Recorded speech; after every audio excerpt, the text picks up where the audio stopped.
Sebagian besar mata pencarian masyarakat adalah sebagai nelayan waduk. Setiap keluarga di sini memiliki rakit dan perahu untuk menjaring ikan. Jadi Pak Paiman sama Ibu sama saudaranya nanti akan naik rakit ke pulau di tengah waduk itu karena beban terlalu berat, nanti berbahaya. Jadi sebaiknya saya naik perahu motor bersama ibu-ibu yang lain untuk menuju ke pulau di tengah waduk. Waduk seluas 300 hektar ini menjadi tumpuan dari sekitar 20.000 warga yang tinggal di sekelilingnya. Waduk Cengklik mengalami pasang surut air selama pergantian dari musim penghujan ke musim kemarau. Begitu pula sebaliknya. Tentu sangat berpengaruh pada jumlah hasil tangkapan ikan.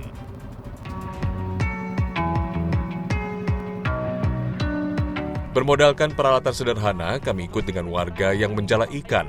Jangkauan jala hanya 3 meter ke depan dan menjangkau 3 meter ke bawah permukaan air. 20 tahun terakhir, jumlah ikan hasil tangkapan warga memang berkurang. Dulu, setiap harinya warga bisa mendapatkan 20 hingga 30 kg ikan dari hasil menjala seharian. Lapangnya malah malam. Oh. Kalau saya kan sudah tidak bisa aktivitas malam. Karena tangan saya kan sudah Kenapa tangan Bapak? divonis stroke. Oh. Divonis stroke. Tapi Bapak masih beraktivitas kayak biasa tadi? Ya, memang ya karena dia terpaksa lah. Tapi sebenarnya nggak sekuat yang dulu ya? Seperti dulu. Kini, Paiman dan nelayan lainnya hanya bisa mendapatkan 2 hingga 4 kg ikan dalam sekali menjala. Jumlahnya turun nyaris 90%. Memang tidak mudah karena kualitas air waduk sekarang kurang. Akibatnya, perkembangbiakan ikan di Waduk Cengklik tidak sebaik dulu.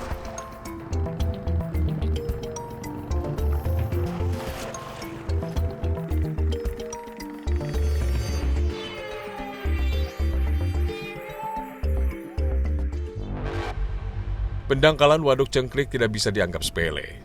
Sedimentasi lumpur dan bebatuan di dasar waduk sudah mengkhawatirkan. 20 tahun terakhir, kondisi Waduk Cengklik berubah drastis ke arah yang lebih buruk. Ini saya sama Pak Wagimin ada di tengah waduk loh pemirsa. Kalau lihat ke belakang mungkin jaraknya lebih dari 100 meter tuh ada ya Pak ya? Ada. Tapi kita masih bisa menemukan titik yang dangkal seperti ini. Dulu mungkin bisa kita menemukan titik yang sedalam 20 meter, tapi itu juga sudah jarang ya. Dan sebagian besar sudah setinggi dada orang dewasa gitu, segini. Pendangkalan dasar waduk tentunya mempersempit habitat perkembangbiakan ikan. Lumpur dan batuan yang menumpuk juga membuat daratan di sekitar waduk semakin meluas. Ini ikan apa nih Pak? Ikan apa nih Pak? Terjair, Mas. Terjair juga? Meski tidak banyak ikan yang bisa kami dapatkan hari ini, setidaknya lumayan untuk makan siang kali ini.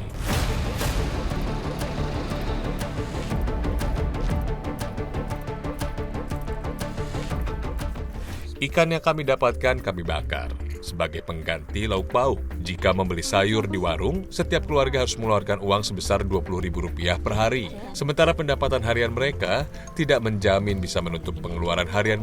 Warga di sekitar Waduk Cengklik tidak punya penghasilan tetap.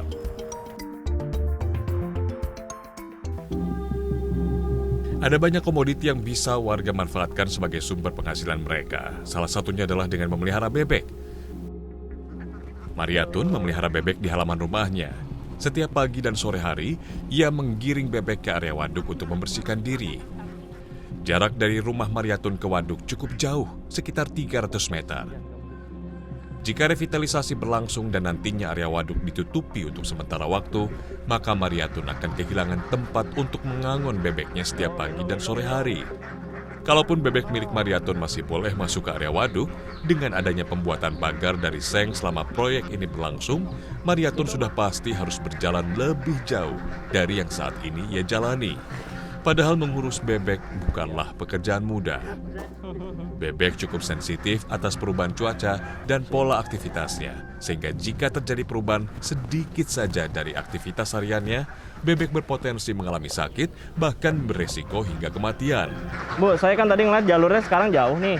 Iya. Itu emang dari dulu sejauh itu Ibu, kalau dari rumah mau ke sana? Iya, tiap hari gitu. Tapi kan sekarang waduknya semakin kecil. Berarti kalau mau berenang istilahnya harus nyari tempat yang jauh yang ada airnya gitu. Iya, ya, yang disenangi BBE tapi ke situ. Jadi langsung seneng bebek kan nyari airnya yang agak dalam gitu. Tapi susah nggak Bu nyari area-area yang basah? Kalau dulu kan waduknya masih luas. Berarti jaraknya nggak sejauh tadi? Enggak. Itu sehari berapa kali Bu? Ya, sebenarnya 2 kali, sekarang 1 kali pagi gitu. Oh, kenapa nggak 2 kali? Kasihan telurnya udah banyak jadi nggak kaget gitu. Penghasilan rata-rata penduduk di sekitar Waduk Cengklik berada di kisaran 500 hingga 700 ribu rupiah per bulan. Hal ini semakin timpang dengan harga kebutuhan pokok yang terus merangkak naik. Selain bebek, Mariatun juga mencari keong di area waduk untuk menambah penghasilan. Ini ada nih. Nah, pemirsa harus tahu dan juga hati-hati karena kalau keong itu banyaknya di antara eceng gondok, terutama di akarnya. Tapi yang lebih berbahaya adalah kadang suka ada ular air di sekitar eceng gondok itu. Itu yang harus diwaspadai karena belum tentu semuanya berbisa, tapi kadang itu mau mengejutkan kita gitu. Jadi harus hati-hati. Keong mentah bisa ia jual dengan harga 5 sampai 8 ribu rupiah per ember. Tetapi untuk mencari satu ember keong tentu membutuhkan waktu yang tidak sebentar. Bu Mar, ini kan tadi Ibu bilang suka ketemu ular gitu ya? Iya. Ularnya kayak gimana? Ya ada yang kuning, ada yang lorek-lorek kayak macan, ular banyu kalau orang Jawa kata. Ular air gitu Ular ya? air, iya. Itu paling panjang ukuran seberapa? Ya semeter.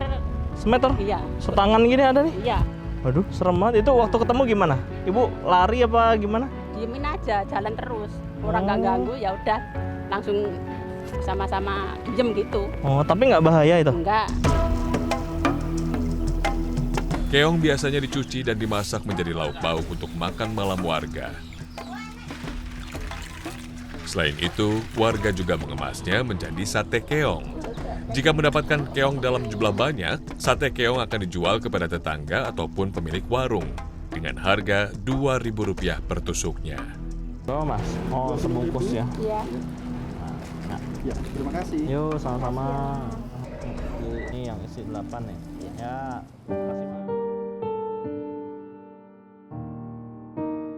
Karena kita memang nggak punya hak atas tanah ini, ya kan? Tapi alangkah indahnya kok ini kok katanya ini punya siapa? Punya satu orang. Aku yang dua nih kan yang Ada 4 desa yang terletak di sekitar Waduk Cengklik, yakni Desa Ngargorejo, Desa Ngesrep, dan Desa Sobokerto di Kecamatan Ngemplak, serta Desa Senting di Kecamatan Sambi. Total penduduk yang tinggal di sekitar waduk berjumlah lebih dari 20.000 orang. Rencana pemerintah pusat dalam program penataan Waduk Cengklik menemui ganjalan, yakni dari warga yang enggan pindah ketika program penataan berlangsung. Baik warga yang berdagang di warung-warung maupun warga yang memiliki keramba di tengah waduk nantinya akan mengalami penataan. Penolakan ini didasarkan oleh pembiaran yang telah berlangsung selama puluhan tahun, sehingga warga bersikukuh menempati wilayah yang selama ini menjadi lokasi usahanya. Tanah ini adalah tanah PBWS Bengawan Solo ya, dan sudah disertifikatkan. Dengan adanya master plan ini kami berharap bahwa waduk ini tidak hanya berfungsi untuk mengairi sawah irigasi di hilirnya yang seluas 1.000 hektaran atau 1.100, tapi juga dapat menumbuhkan perekonomian di masyarakat sekitar waduk ini. Di sisi yang lain, pemerintah belum secara tuntas menyosialisasikan solusi jangka panjang bagi warga yang menggantungkan hidup sepenuhnya dari waduk, seperti nelayan dan para pemilik keramba. Warga belum sepenuhnya paham soal zonasi dari kawasan Waduk Cengklik pasca program penataan rampung. Lagi pula selama 5 tahun program revitalisasi ini berjalan sejak tahun 2017 hingga tahun 2022, apa yang bisa warga lakukan selama kawasan waduk ditutup? Mata pencaharian yang awalnya bergantung pada Waduk Cengklik sepenuhnya kini harus beralih profesi selama program penataan berlangsung. Alhamdulillah ini merupakan mediasi yang terakhir dan ternyata hari ini kita mendapatkan suatu kesepakatan bahwa mereka sepakat dengan rela dan ikhlas akan direlokasi ke tempat yang baru untuk sementara.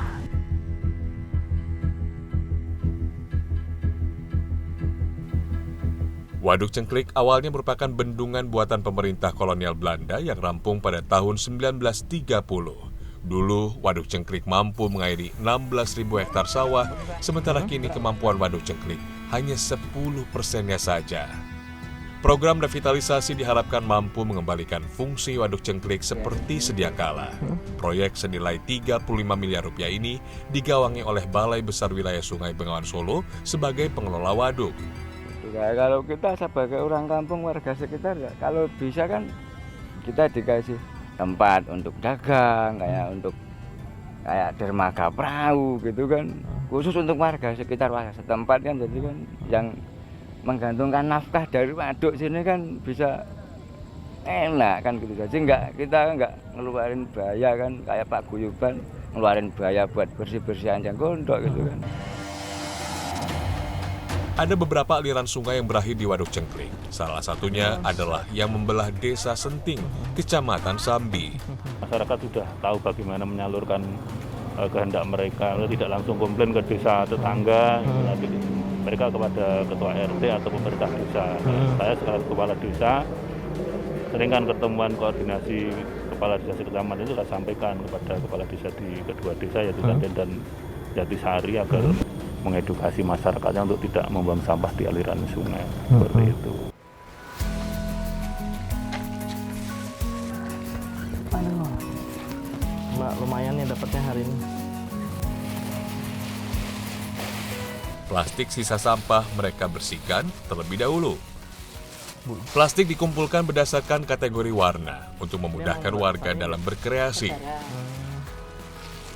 2 tahun terakhir, Purnama Sari mengajak tetangga-tetangganya untuk mengolah sampah plastik. Bermodalkan video-video di internet, para perempuan di desa Ngargorejo belajar membuat rangkaian bunga. Proses pengerjaannya memakan waktu 2 hingga 3 jam. Dapat mereka lakukan di sela kegiatan rumah tangga. Karena kayaknya yang minat itu masih sedikit gitu. Yang mau ingin belajar bikin kayak gini tuh kayaknya sedikit gitu. Jadi daripada memaksa ya, mendingan Mbak yang ini sendiri. Tapi yang mau aja. Bisa menutup pengeluaran sehari-hari nggak Mbak dengan berjualan ini? Ya sedikit banyak sih membantu sih Mas. Lama-kelamaan kreasi bunga milik warga mulai ada harganya. Setiap satu pot bunga plastik mereka jual dengan harga 10 hingga 20 ribu rupiah, meski tidak setiap hari laku terjual. Setidaknya bisa menambah penghasilan mereka sehari-hari.